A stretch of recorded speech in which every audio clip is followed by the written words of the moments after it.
7h, 9h, Europe 1 matin. Europe 1 matin, il est 8h24. Et l'heure de retrouver Sébastien Bordenave. Bonjour Sébastien. Bonjour Jacques, bonjour Marine, bonjour à tous. Sébastien. Aujourd'hui, vous nous parlez d'une exposition à la maison de Victor Hugo à Paris. Elle s'appelle Hugo et l'architecture, de la pierre à la plume. Elle raconte le rapport intime qu'entretenait l'écrivain aux monuments. Oui, aux monuments en général et aux cathédrales en particulier. Alors, j'y suis retourné pour la deuxième fois dimanche dernier à cette exposition, tellement elle mérite qu'on s'y attarde, tellement elle mérite qu'on prenne du temps pour admirer les dessins de Victor Hugo.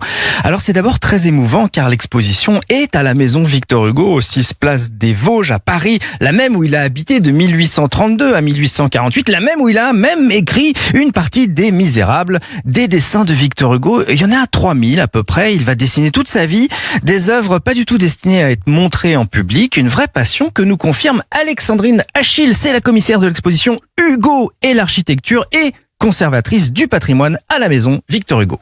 Oui, tout à fait. Il aimait autant écrire que dessiner et il y a incontestablement un lien chez lui direct entre la littérature et le dessin parce que on retrouve des descriptions dans ses livres de dessins qu'il a produits ou à l'inverse, ces dessins font écho à des romans comme Les Travailleurs de la mer ou comme La Légende des siècles. Avec cette exposition, on est au plus proche de Victor Hugo, de l'écrivain, mais aussi de l'homme. C'est extrêmement émouvant de lire par exemple des lettres qu'il adresse à Léopoldine, sa fille.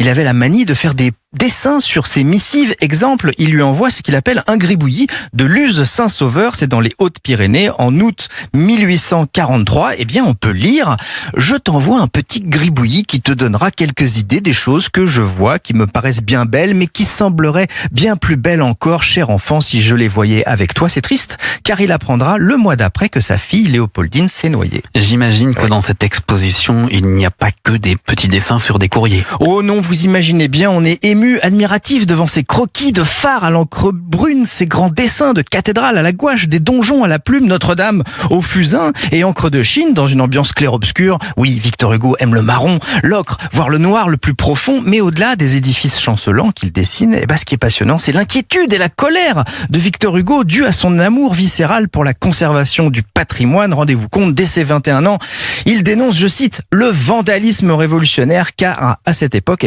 on a tendance à faire table rase du passé, on détruit les anciens édifices, ça rend fou Victor. Il va déplorer plus tard aussi, je le cite, les restaurations désastreuses et puis son plus grand fait d'armes, on sait, c'est Notre-Dame de Paris. Le personnage principal du roman, c'est la cathédrale. On envisageait de la raser en 1831, mais avec le succès du roman, il n'en est plus question. Victor Hugo impose l'idée que l'architecture est, je le cite encore, le grand livre de l'humanité. Cette passion, ce combat et son immense talent de dessinateur, c'est ce qui fait qu'il faut absolument se rendre à la maison Victor Hugo, voir Hugo et l'architecture. S'il vous plaît, allez-y. C'est Sébastien Bordenave pour ce précieux conseil. À suivre dans la prochaine demi-heure sur Europe 1. Le coup d'œil à l'étranger, nous irons ce matin au Mexique.